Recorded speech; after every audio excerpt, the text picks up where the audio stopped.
검찰이 난리가 났습니다. 검찰이 초토화가 됐고요. 신문에서는 크게 그렇게 안 다뤄졌을 거예요. 누구 사표 냈다. 뭐 그런 정도의 일단 기사 이렇게 나왔을 텐데 저는 이 사건이 우리나라의 지금 체제 유지 그리고 삼권 분립에 정말 중요한 기준이 되는 그런 사건이라고 생각이 들어서 준비를 해봤습니다. 바로 검사장, 고검장들의 줄사표입니다. 자, 이게 지금 정권이 들어섰고 새로 정성호 법무부 장관이 왔고 검찰 정기 인사 시즌이 다가오고 있습니다. 그러면서 검찰 고위 간부들이 사표를 내고 있습니다. 뭐 그런 현상은 예년에도 있었던 거 아니냐. 검찰 정기 인사 앞두고 특히나 정권까지 교체가 됐는데 뭐 몇몇 사표 내는 거 이거는 뭐 당연한 현상 아니냐. 그렇게 생각하실 수 있겠지만은 이번엔 예년과 다릅니다. 어떤 사람들이 사표를 냈냐? 이재명 대통령을 건드렸던 사람들, 이재명 대통령의 수사를 지휘했던 그런 간부들이 집중적으로 사표를 내고 있습니다. 자, 누가 사표를 냈는지 한번 조금 보고 가실게요. 송경호 부산고검장이 사표를 냈습니다. 이 사람은 사실 윤석열 정부 초기에 중앙지검장이 됐던 사람이죠.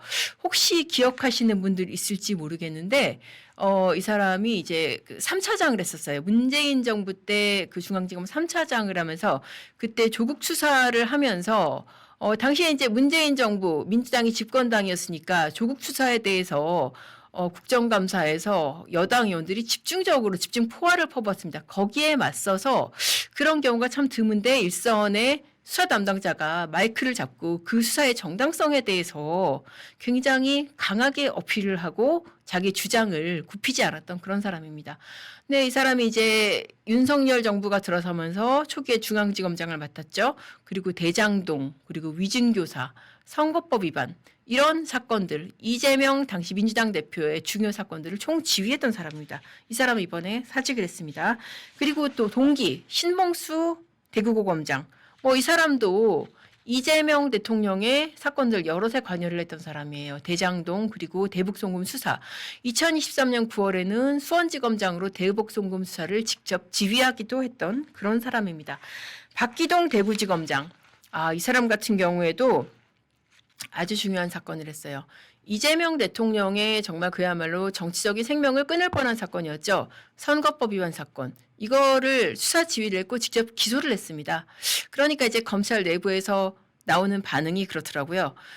아이고, 박기동이야, 뭐, 야, 선거법을 기소했는데 이거 안 나갈 수가 있겠어? 이런 반응이 나오더라고요. 저는 사실 뭐 원칙적으로 따진다면은 그 대통령이 이미 대통령이 된 사람의 과거 사건을 기소했다고 그래서 검찰이 나가야 하나요? 그것도 사실 원칙적으로 따지면은 말이 안 되는 거죠. 어쨌든 그 사건을 수사 기소를 냈고 또 문재인 정부 인사들하고 관련된 사건들, 탈북어민 강제북송, 그리고 서해 공무원 피격 사건 이런 사건들을 그 공안 전문가거든요. 공안 사건 수사 전문가로서 수사했던 사람입니다. 그리고 또 하나 주목할 사람 김유철 수원지검장이 아니고 남부지검장입니다. 남부지검장인데 이 사람 수원지검장이요. 예, 죄송합니다. 수원지검장인데 이 사람은 지금 만약에 이게 판결이 났으면은 이재명 대통령으로서는 가장 위험했을 사건입니다. 바로 대북송금 사건.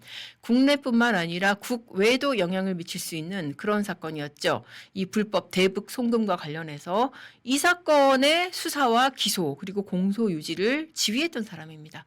그리고 또 사실 지난 대선에서 민심의 향배에 중요한 영향을 미쳤던 사건이라고 저는 생각이 되는데 경기지사 법카 유용 사건, 뭐 일체 샴푸라든지 초밥이라든지 그런 걸로 상징되는 경기지사 법카 유용 사건을 일선에서 지휘했던 사람입니다. 이런 사람들이 줄줄이 다 사표를 냈습니다. 뭐 이 사람들뿐만 아니에요. 이재명 대통령의 사건을 수사 지휘했던 사람뿐만 아니라 사직자 명단을 제가 세다가 지칠 정도로 많았습니다. 명단만 쭉 불러드릴게요. 일단 눈에 띄는 사람이 이 사람까지 사표를 냈어? 여러분들이 생각을 하실 게 박세현 서울고검장. 이 사람은 윤석열 전 대통령 구속 기소한 사람이에요. 그 내란 특별수사단 만들어서 그 사건 지휘했던 사람이고요. 그래서 29기 중에서 총장이 나온다면은 박세현이 될 수도 있겠다. 그런 얘기까지 나왔던 사람인데 어제 이제 그 사직글이 올라왔더라고요.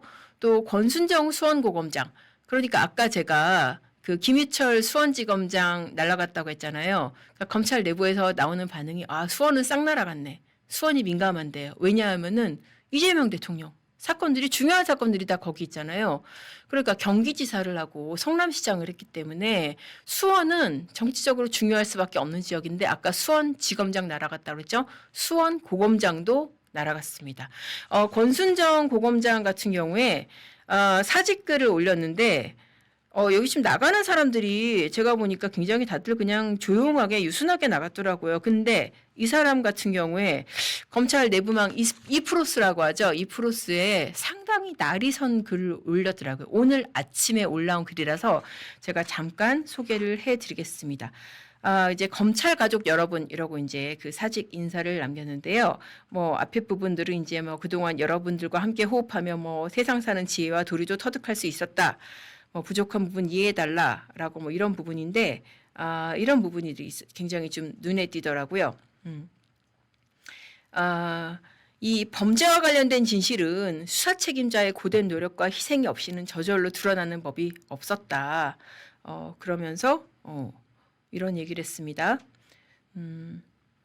이 검찰의 정치적 중립 같은 그러니까 인사, 예산, 제도를 무기로 한 비상식적인 위협이 존재하는 한 검찰의 정치적 중립과 같은 과제는 영원히 달성하기 어려운 신기루 같은 목표일 수도 있습니다. 인사, 예산, 제도를 무기로 한 비상식적인 위협. 이건 뭘 말하는 거겠어요? 지금 민주당이 검찰 없애버리겠다라고 하는 그 지금 작금의 위협을 얘기를 하는 게 아닐까 싶습니다. 그렇지만 우리가 정신 차려야 된다. 뭐 그런 얘기를 하면서 정작 법에 도움이 필요한 분들이 소외될 수 있는 탁상 공론형 계약이나 정작 법에 도움이 필요할 분들이 소외될 수 있는 탁상 공론형 계약. 그러니까 범죄 피해자들 이런 사람들이 소외될 수 있는 이러니까 개혁의 이름으로 이루어지는 계약들. 탁상 공론형 계약이나 개혁이란 외피만 두른 채 국가의 부패 대응 기능을 무력화하는 선동적 조치에 대해서는 현장의 실상과 문제점을 분명히 전달하는 것도 실무 현장에 있는 공직자의 최소한의 도리다. 그러니까 여러분들 저는 가지만 이런 말도 안 되는 제도 개선의 이름으로 이루어지는 계약에 대해서는 여러분들도 목소리를 내십시오라는 그런 글을 오늘에 쓰고 나갔습니다.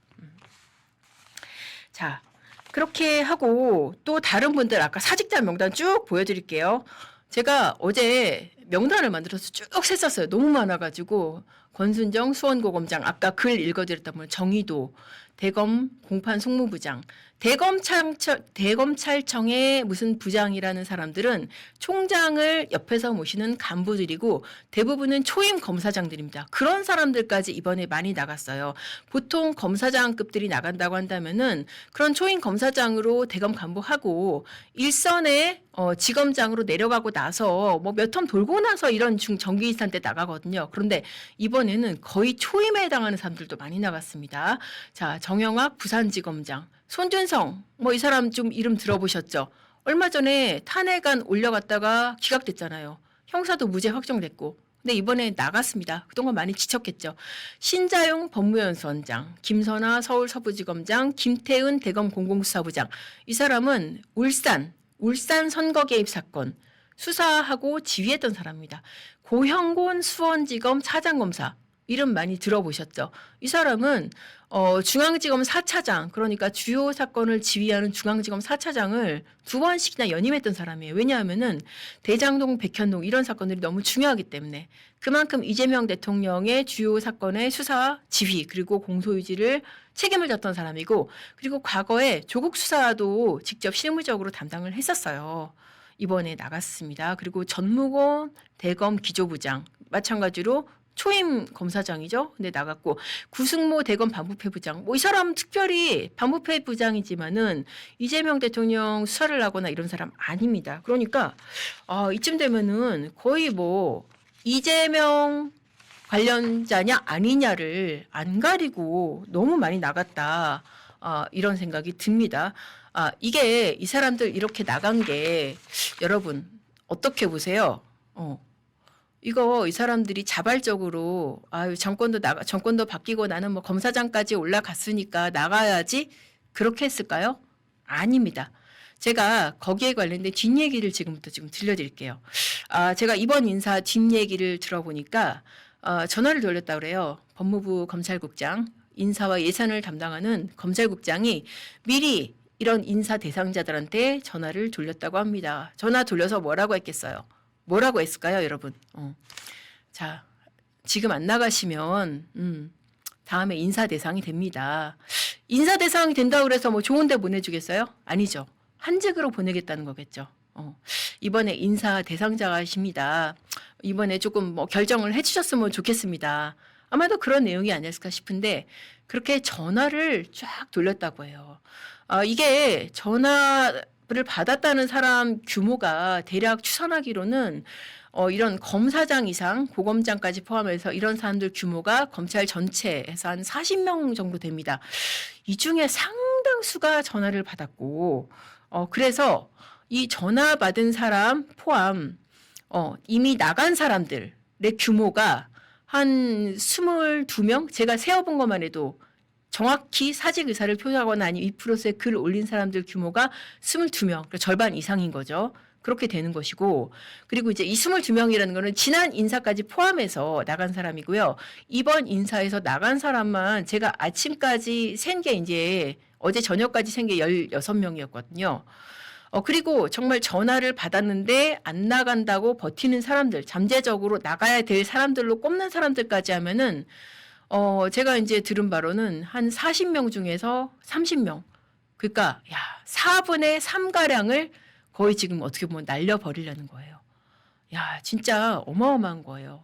이거는 사실상 어떻게 보면은 검찰 수뇌부를 날려버려서 검찰을 초토화시키고 검찰을 해체하려는 게 아닐까 그런 생각이 들 정도예요.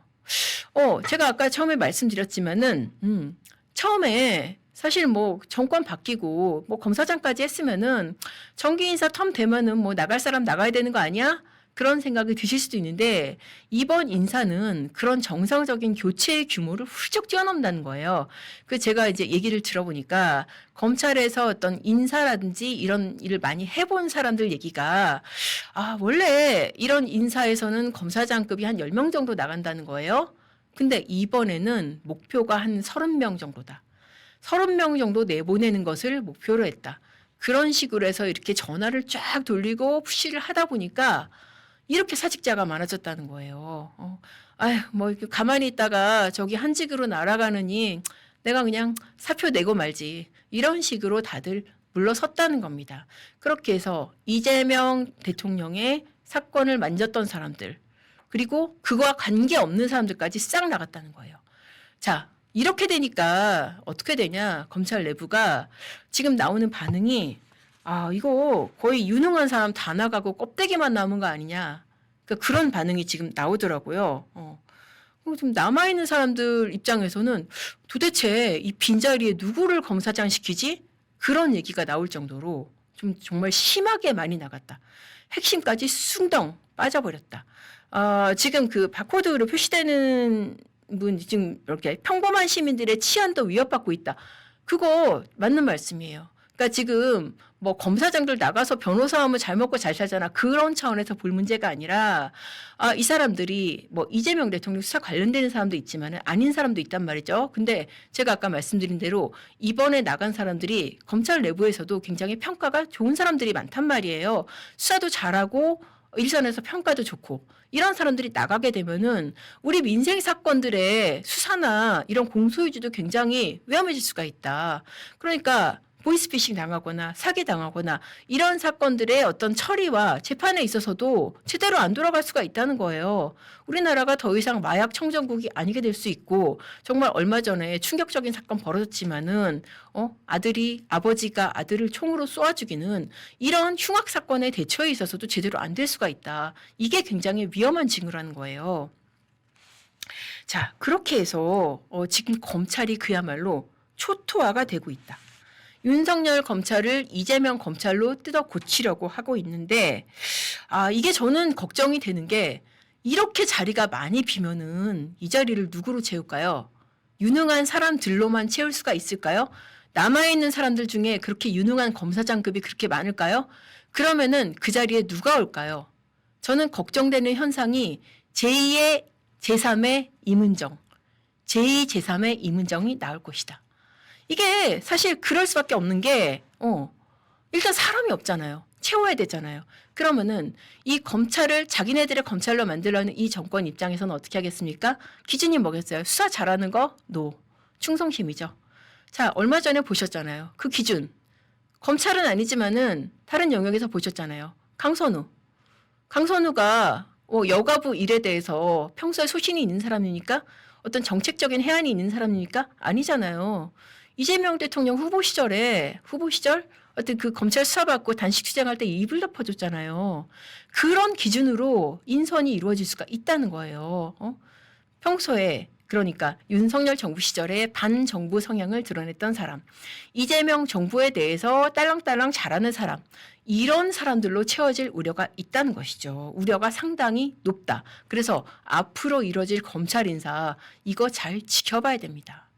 자, 그리고 재미있는 게 제가 보니까 이게 문재인 정부에서 윤석열 정부로 정권 교체가 됐잖아요. 그때는 문재인 정부에서 잘 나갔던 사람들이 이렇게 사표 안 냈어요.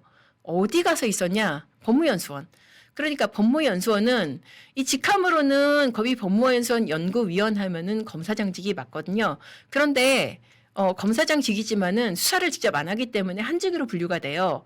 법무연수원 연구위원으로 발령이 나더라도 사표 안 내고 있습니다. 사표 안 내고 거기 법무연수원 연구위원으로 있어요. 그러다 보니까 차기 총장 후보군 중에서 법무연수원 연구위원 있는 사람들이 지금 꼽힌다니까요. 우리 지금 이제 새로 이 조선닷컴에서 출범한 프로그램 이름이 생각나는데 저희 그 김광일 에디터님이랑 박은재 에디터님 다 아시는 쨍하고 해뜰 날.